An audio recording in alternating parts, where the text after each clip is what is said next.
Are you ready? Yes. Season 5, Medal Ceremony. Let's go!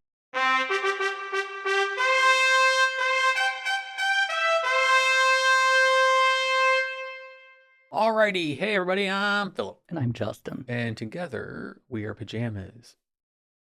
And it has been about 3 weeks? 3 weeks or so since we finished Season 5 of Doctor Who. And we've been Yes. working on Medal Ceremony ever since. Yes, it was an excellent season, so it was rather difficult, at least for me, to pick which ones, since so many of them were so good. Well, we had least favorites done. Both of us. Like Yes, after about a week. yes. Having to resort to being nitpicky. Yeah, exactly. Glad you brought that up.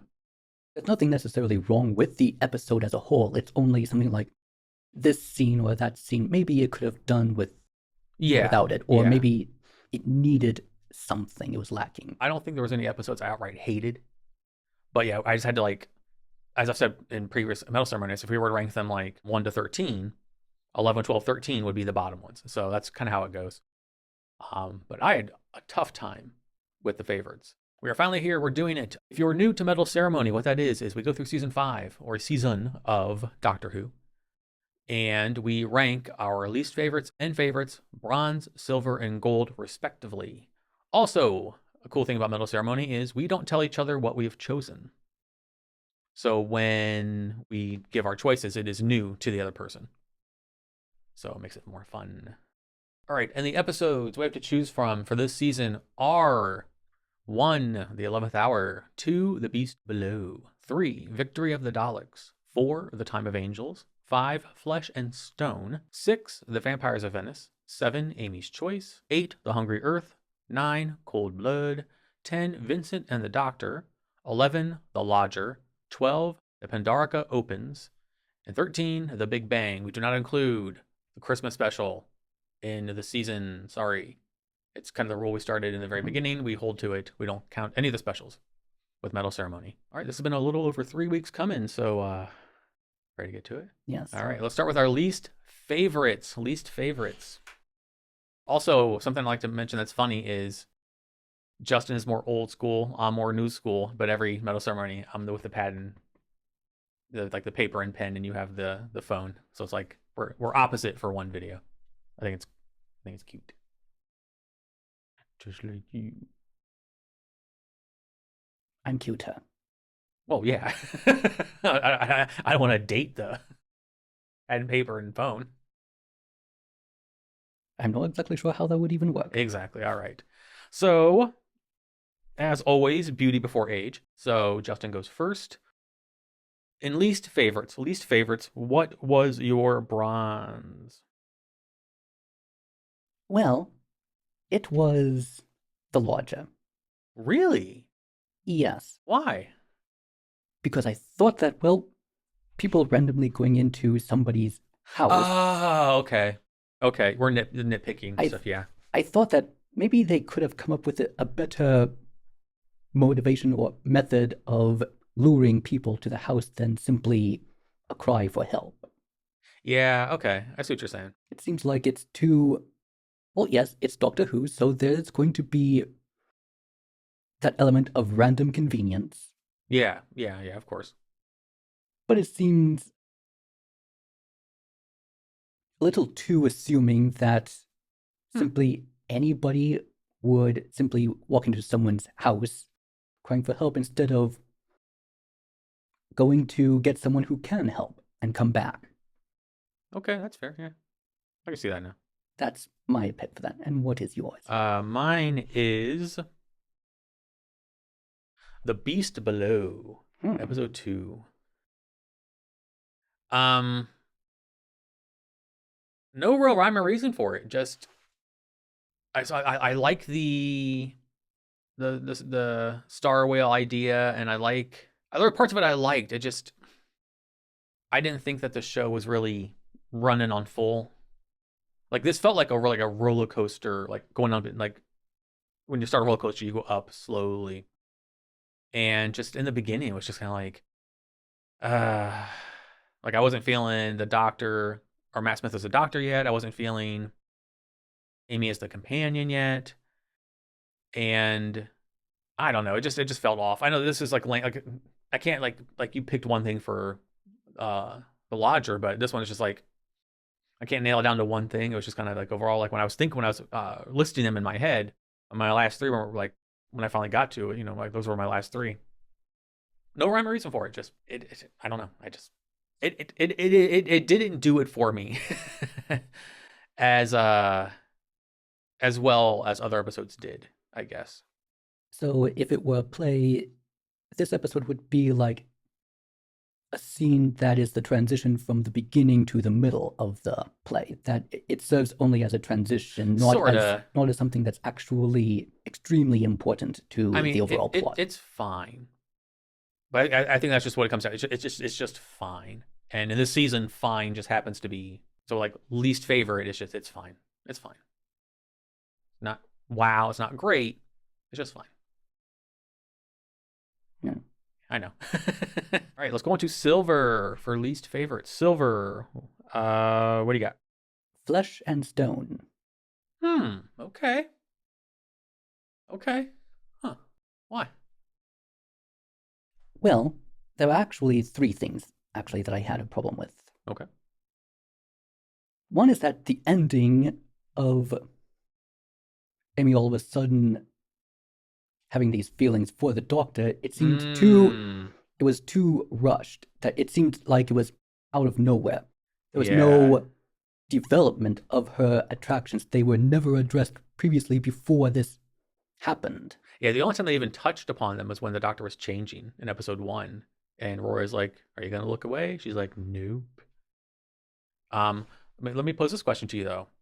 As of this recording, we've already seen the Meanwhile in the TARDIS episodes. Would it have changed your mind if the one we saw, where they go back into the TARDIS immediately after, and he's like, "We have to go get Rory," would that have changed your mind if that was included in the episode as the actual end instead of the 5 minutes we got?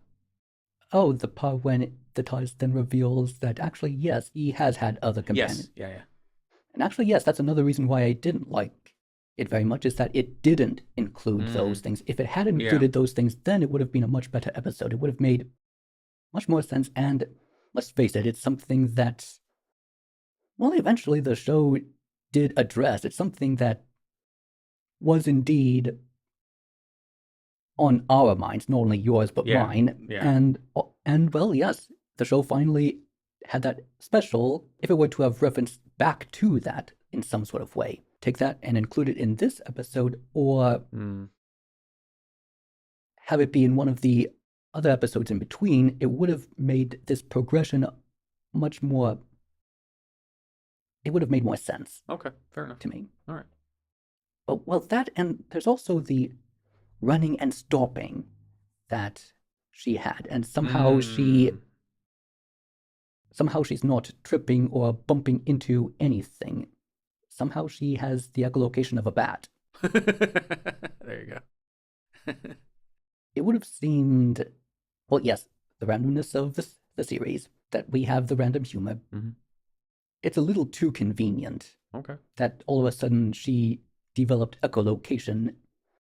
Oh, it was only, though, for this part of the episode. And as far as I know, it's only in this episode, not only this episode, but this part of the episode that she has it. She doesn't, it simply appears and then disappears suddenly, randomly out of nowhere. All right. That she has the echolocation of a bat. Okay. And that's my issue with this episode. Okay, fair enough. And what about yours? My Silver for least favorites is episode 1, The 11th Hour. I got some shit for saying that it felt like a throwaway episode. It still does to me. I'm sorry. This episode only had to accomplish Matt Smith is a new Doctor, Amy is a new companion. That's it. Like everything else was background fodder. So the and introducing the crack. Like we had to we had those three major things we had to get across, and it did. It got those things across, but everything else took a back seat to that. Well, we've only had new Doctor, new companion once, and that was our very first season. Ever since then, it's been 10th Doctor and new companion. So we haven't had the newness of both, in many, many seasons. But whenever we've had like new companions show up, like when Martha showed up in when they went to the moon. I mean, that felt like a stronger, more complete episode than this did. This just felt like they needed to get Matt Smith and Amy and the crack established. Everything else was, throw it on there. It was a very bare minimum introductory episode. No, it did fine as an introductory episode. I'm saying as far as a plot-driven antagonist, what's going on, that took a backseat to the actual point of Dr. Amy Crack in the front seat. So I think the story they could have still introduced those characters and that idea with a stronger story behind it, I think. But again, that's nitpicking. I didn't hate it. I just thought it could have been better. That's understandable. All right, let's go to Gold, our absolute least favorite episode from season 5. What do you got? It's going to be extremely shocking because one would think that I would have loved and adored this. Oh. But I'm afraid that it's The Vampires of Venice. Really? I thought you were going to say something else. All right. Really? Why? Well, there's nothing necessarily wrong with it again. And actually, I really like the antagonist very much. Yeah, she's great. Yeah. Yes, amazing. She was in Harry Potter. That I didn't know. Yeah, she was Draco's mom, Narcissa. Yeah. She was also in Penny Dreadful. We talked about that. Yes. Nothing wrong with the antagonist. Nothing wrong with the plot. There isn't even anything wrong with the plan that they have to thwart. Then what's wrong with the episode? 2 things. Okay. Huh. 1, well, the ending was, of thwarting the plan, it was too anticlimactic. Simply the switch. Okay, fair enough. I thought that it really deserved much more foreboding, somewhat challenging. But it gave us ladies screaming in the rain like, ah, ah. That was fun. Yes, that was also another issue that I had. Okay. You expect me to believe that Venetians have a phobia of water? And so that's my issue with it. That, Venetians being aquaphobic, I highly doubt that. It's too ridiculous. Okay. And even if they were, simply flick a switch and then her plan failed. Simply somehow managed to have it turned back on. They must have had some sort of advanced technology to return it back on. If they can do all of this, but yet they don't. All right. Okay. All right. And what is yours? I think this is the first time in Medal Ceremony history we've had 3 separate least favorites. Usually we kind of overlap somewhere. We did this one.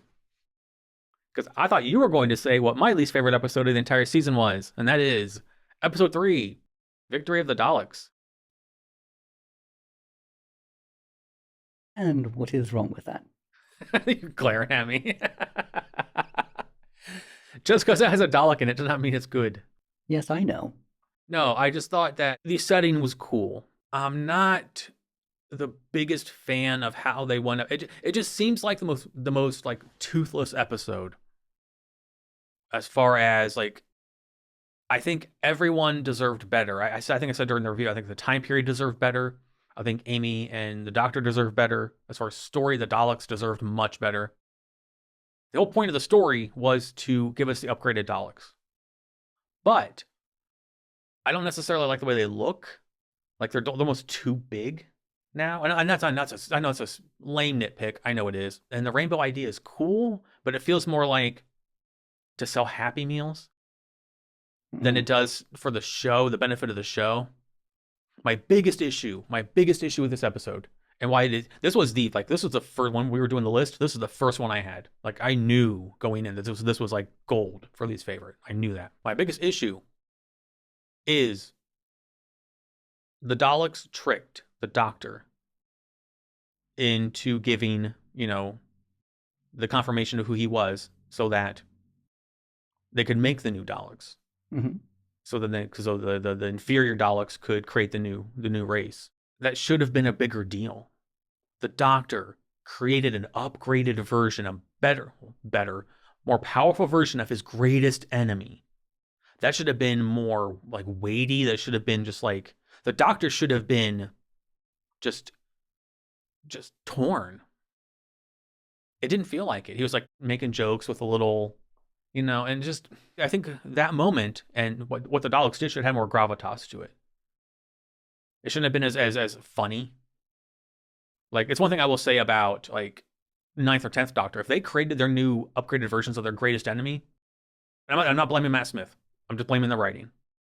I think we'll say RTD, not Ninth or 10th. We'll just say if RTD wrote it. I think if RTD wrote that, oh my God, the Doctor just made the upgraded version of his greatest enemy, most hated rival, it would have carried a lot more significance. And and that's the issue I have. It just didn't have any significance, really. It should have. Not only are the Daleks, new and improved, the Doctor helped make them. He is directly responsible for making them. To say those words is like just to say those words is a huge deal. Yes. But I feel like me saying those words in this huge deal is more of a huge deal than how they did it in the episode. I think the Doctor just should have been distraught, and I don't know. I just didn't like it. It didn't really like if somehow Sherlock were to create a more powerful Moriarty. It'd be a big deal. You'd be like, holy shit. This didn't feel like that. And it was like, oh wow, here they come. They're giant and colorful. Here's a ha ha ha, self-destruct. Ha ha ha. You're not a robot, you are a human. It's just like, it should have been a bigger deal than like, oh, they're here now. Oh, they escaped. Let's try and save this guy. Like, I actually do respect that very much. Thank you. It just didn't work for me. I didn't like it. You bring up an extremely good point about it. Thank you. All right, so let's go to the lighter side of things. Our favorites. This, I'm thinking we should line up more. If we don't, it's going to be like one hell of a medal ceremony. All right, so favorites from season 5. What is your bronze for favorite?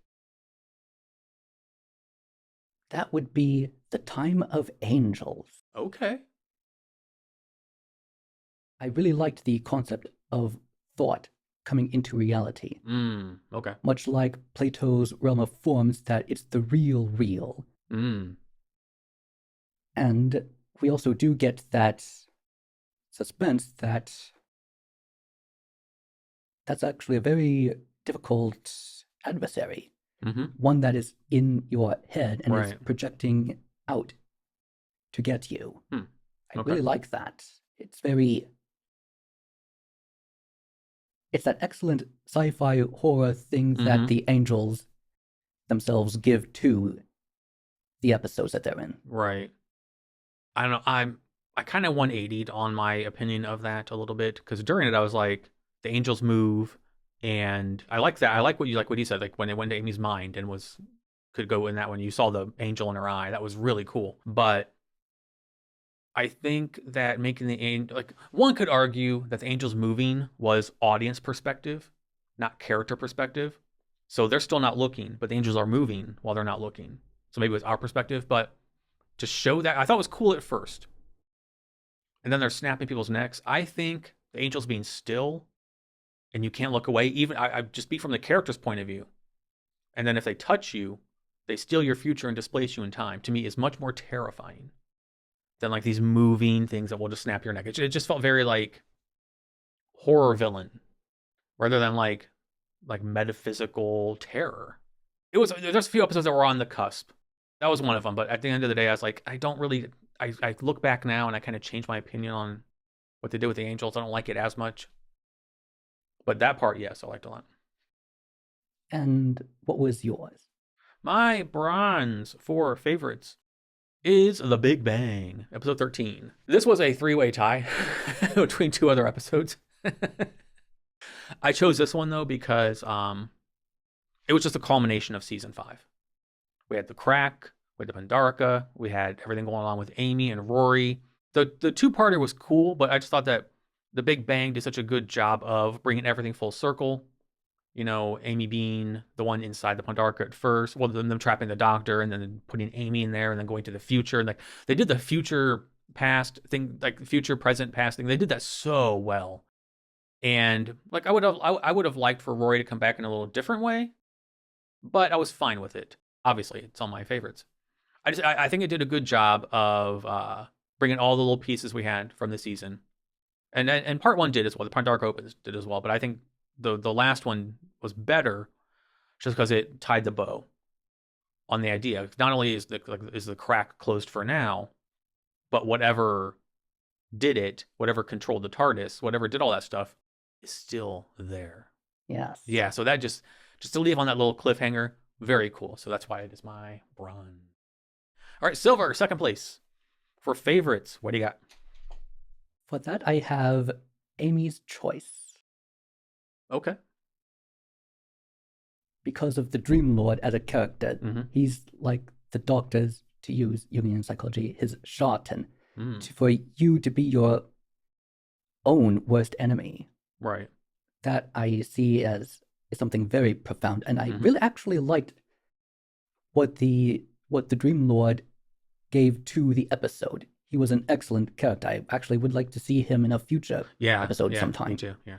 And it also had this psychological profundity of this couple that they want to be together. They may want different things, but ultimately she does not want to be in a world without him. Right. That's very romantic.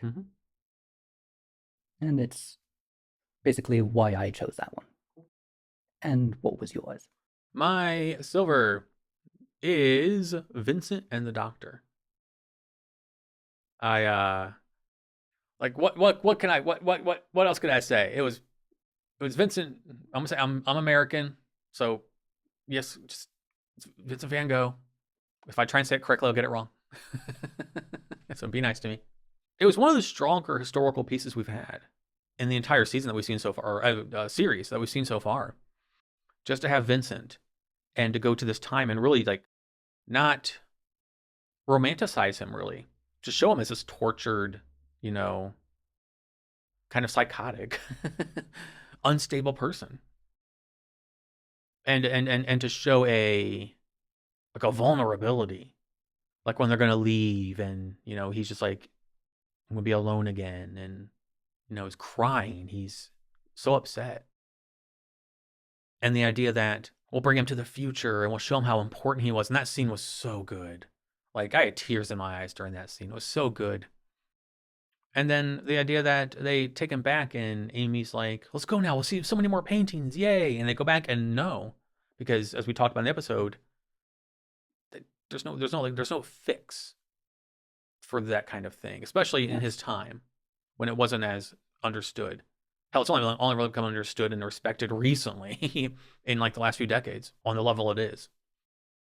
So I just thought I did a really good job of bringing that character from history and weaving the story around him, but then also we're using the future and how it's just like, fate was fate. So I thought it was very strong and just really well done and really well written.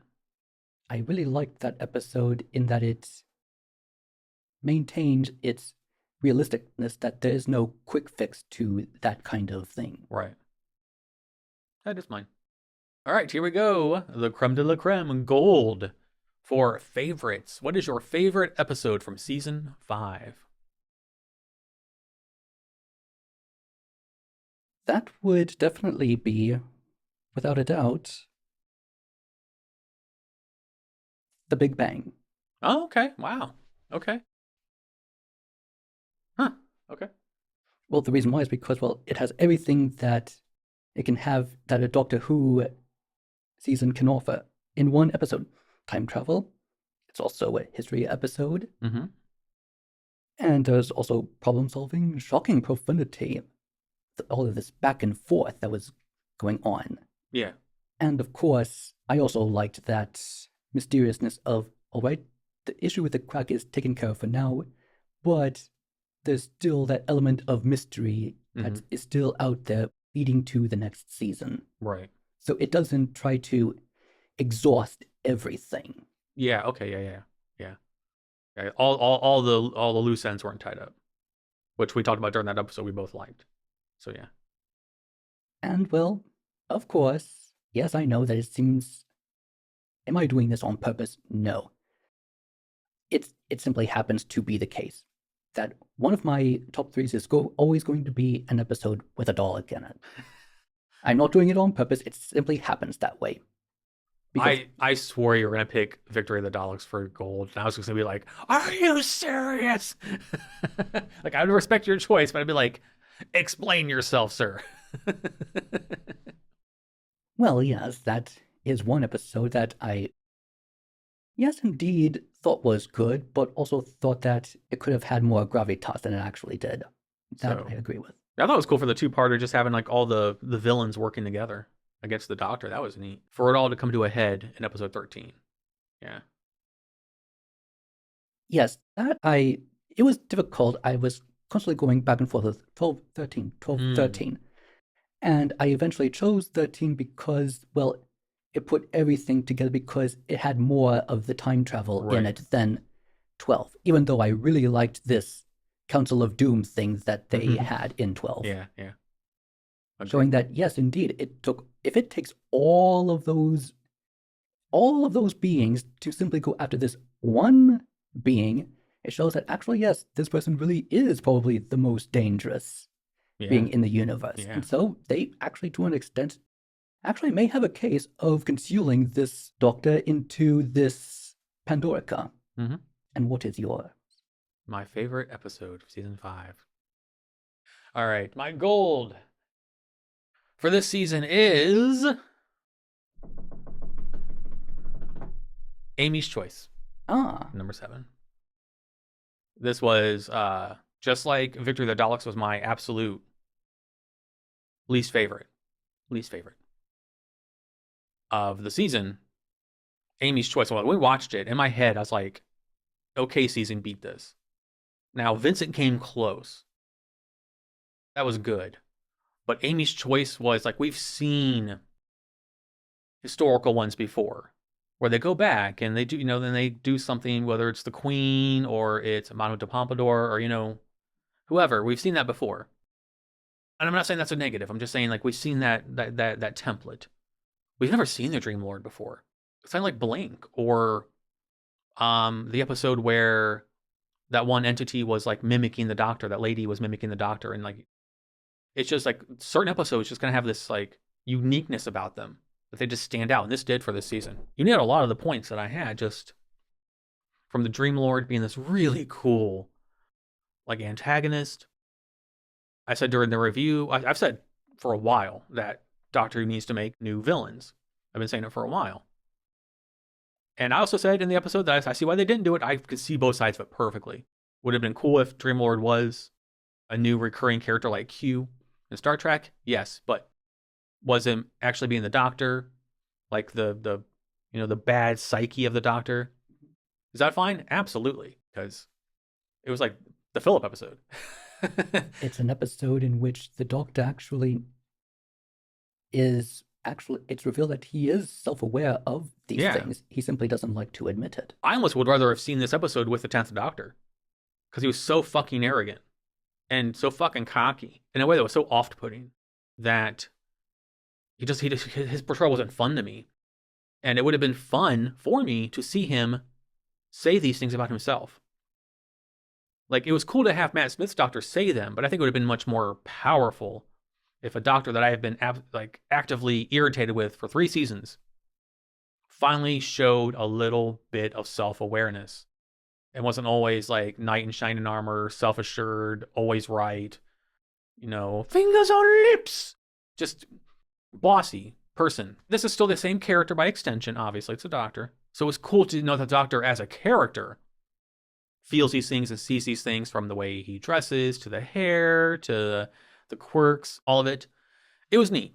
It was neat to see the Doctor be called out. I think Matt Smith was a good choice for it because he comes across just more genteel, more kind, more endearing, as I've said in the past. So it works for him because he can show a vulnerability that Tennant never could. So the Dream Lord, him being the Dream Lord, works, I think, it works well for him as well. I would like to have seen it with the 10th Doctor just for a little vindication, more vindication on my part. That's just a selfish reason. But from a storytelling perspective, I think that the 11th Doctor, being the one to be the Dream Lord, works equally as well in storytelling because he is, more vulnerable as a character. He feels way more vulnerable as a character. So when he says these mean things about himself, and at the end, Amy asks him, do you really believe all those things that were said? He doesn't answer.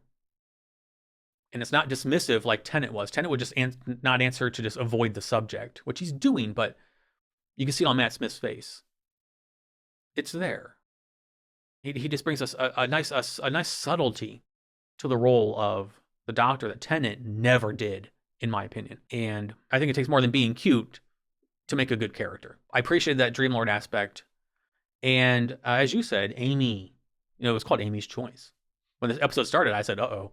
I was like, oh no.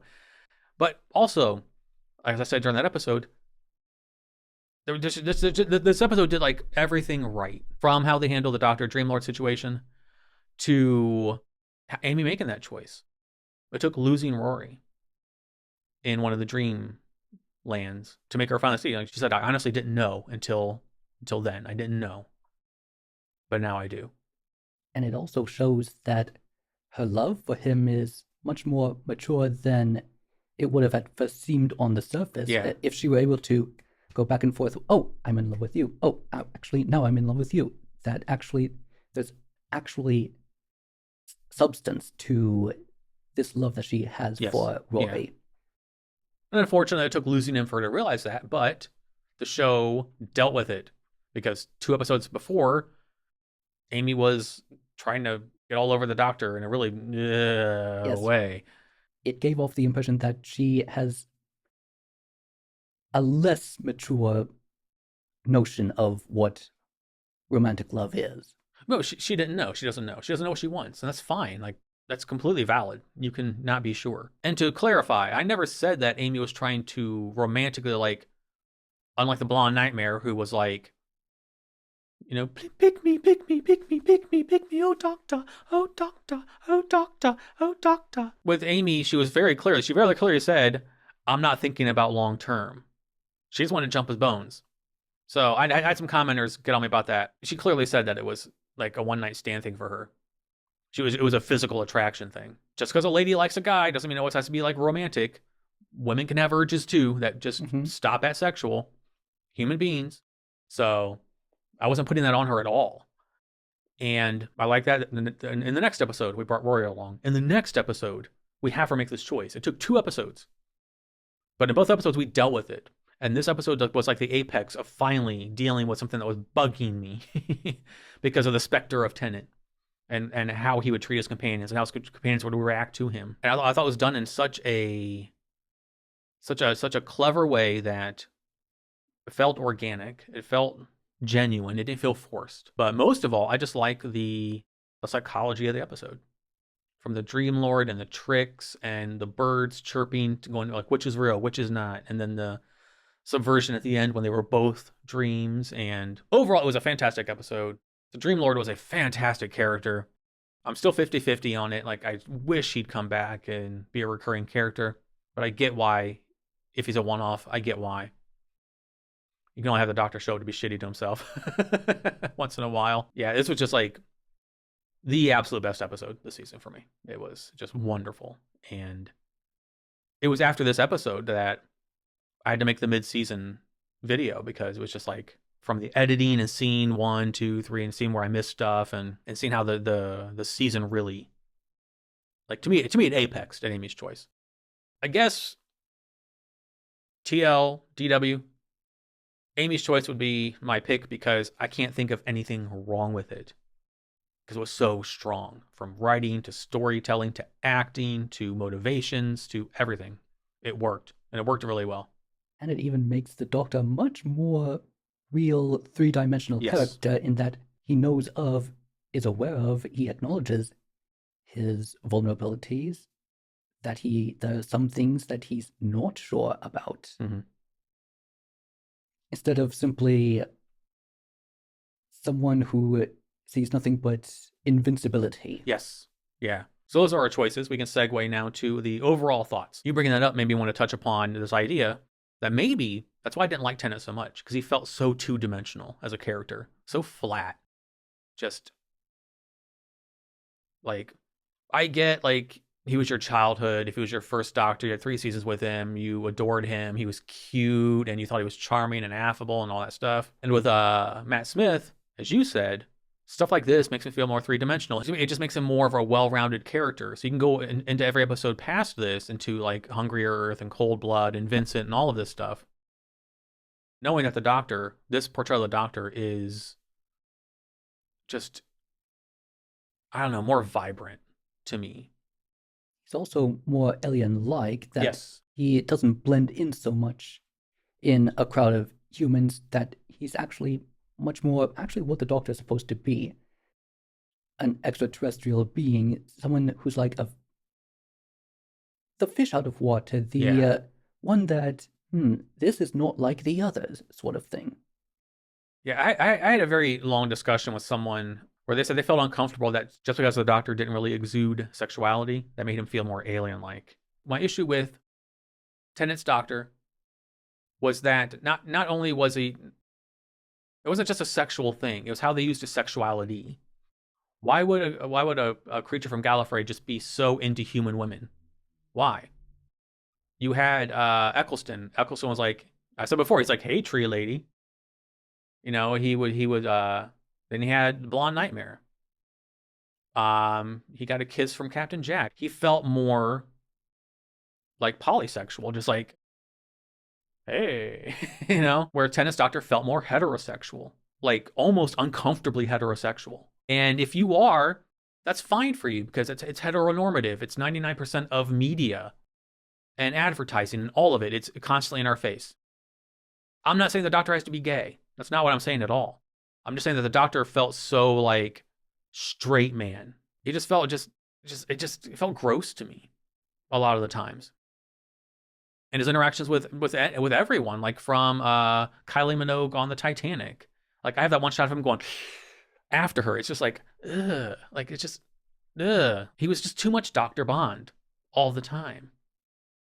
Matt Smith feels more asexual. And it's less that the Doctor has sexuality that makes him alien, and more how they use the sexuality in the story. Because Eccleston still felt like he had sexuality and still felt like an alien.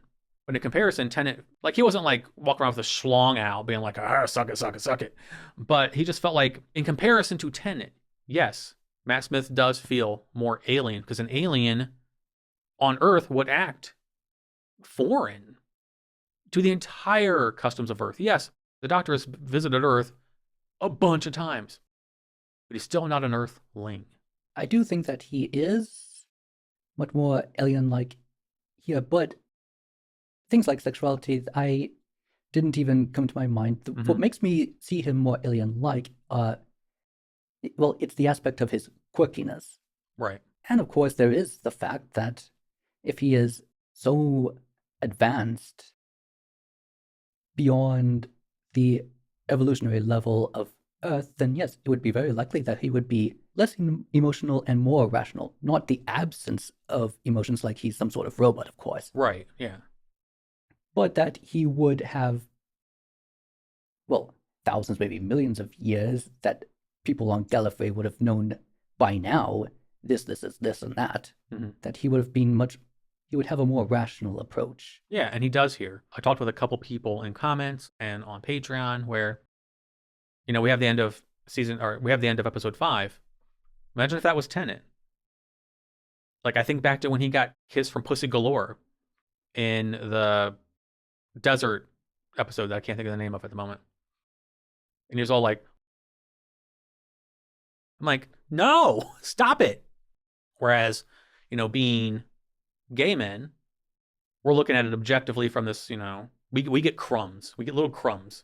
Couldn't agree more, sir. Typical. All the decent men are on the other bus.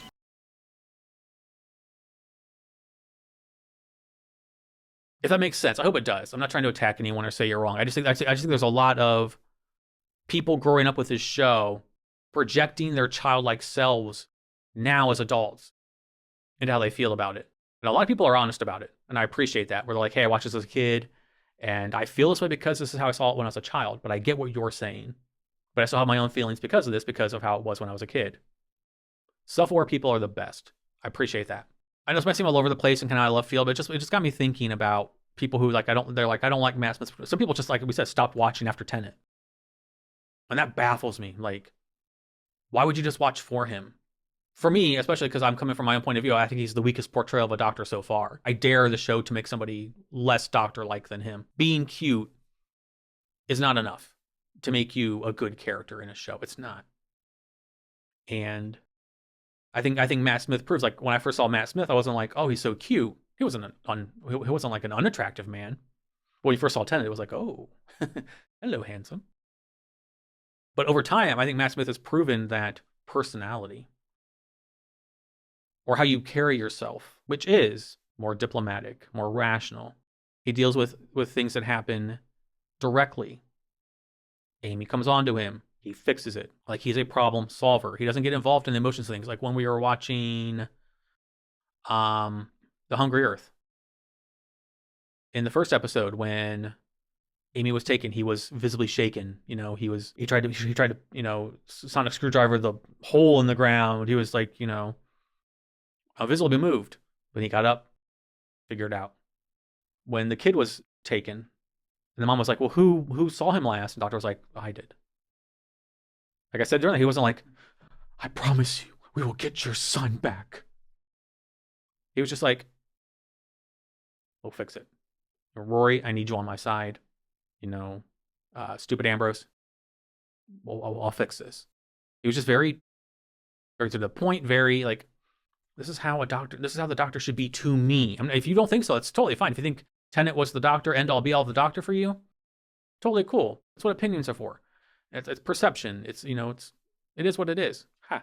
Taste. Yeah. And I think that Matt Smith proved that, yes, initially I wasn't like enamored with him as I was with Tenet.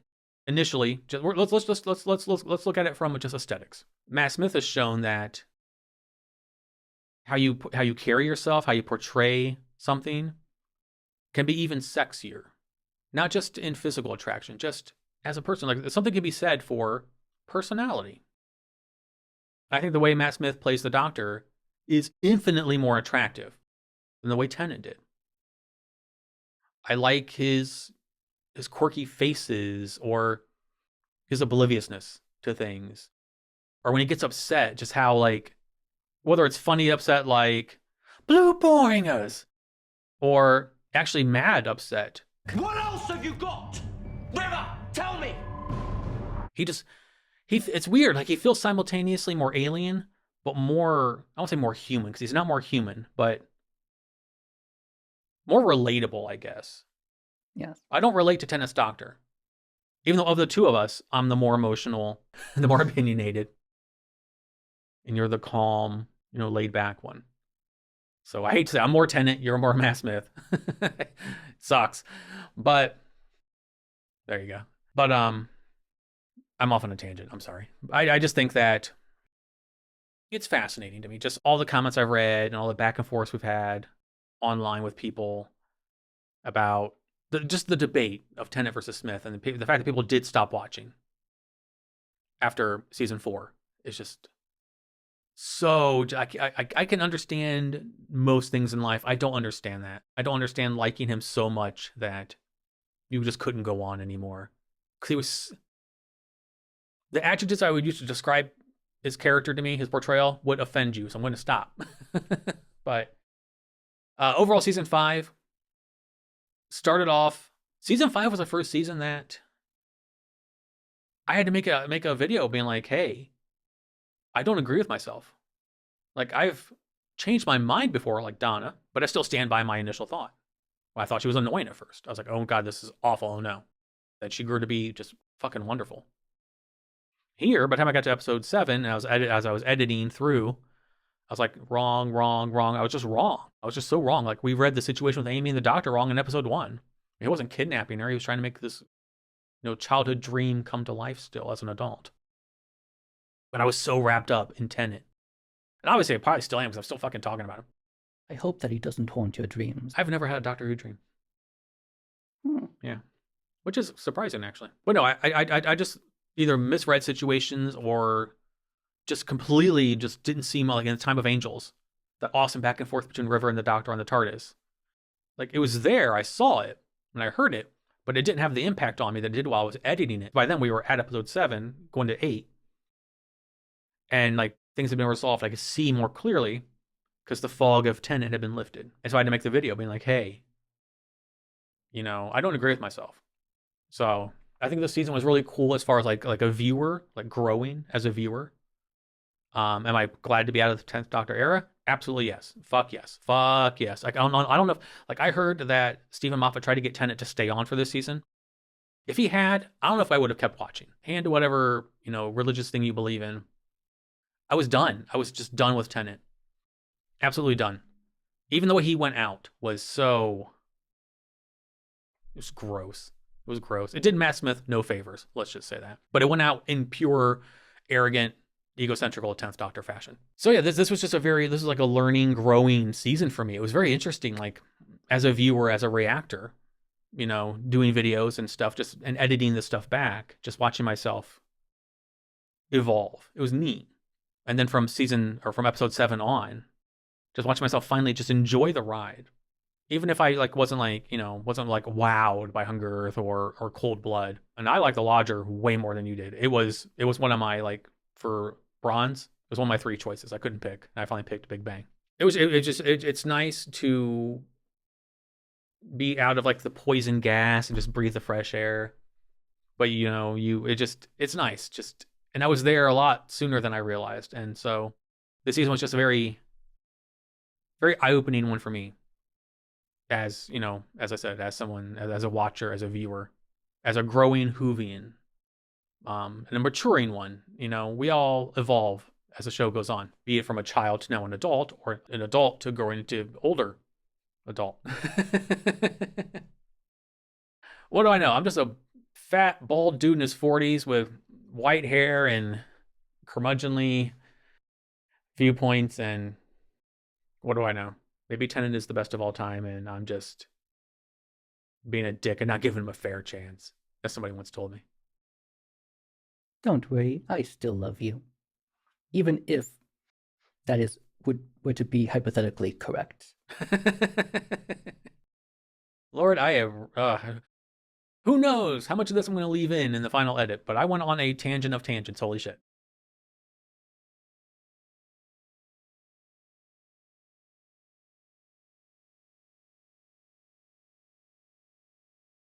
But yes, overall season 5, it wasn't the strongest season from beginning to end, but also we had new Doctor, new companion, new showrunner, new crew, new everything. So it took a while to find its legs. It just found them a lot sooner than I gave it credit for. And very interested to see where we go into season 6 after we watch the Christmas special. And if we learn any more about the entity, the thing behind the crack. I'm so excited for what comes next. Yeah. So yes, not sure how much of that I'm going to leave in. Holy moly. But yeah, is there anything else you'd like to add about season 5? No? All right. Well, that wraps up. That puts the bow on season 5 for us. A very very interesting season from beginning to end. And it's just been a crazy journey for me personally. A very, very, it wasn't one that I was expecting to have. I would like to have had clarity a lot sooner. But I understand why. The journey is what it is. You know, the journey is just, it's organic. That's what a journey is. You go as you go. So it's like life. Would you look back and change some stuff? Yeah. But it's your journey. So you have to just learn from what you've done and move on to the next part of the journey. That's going to wrap this video up. As always, I don't have a fancy outro. So I'll simply say thank you for watching, and we'll see you in the next one. Until then, goodbye. Goodbye.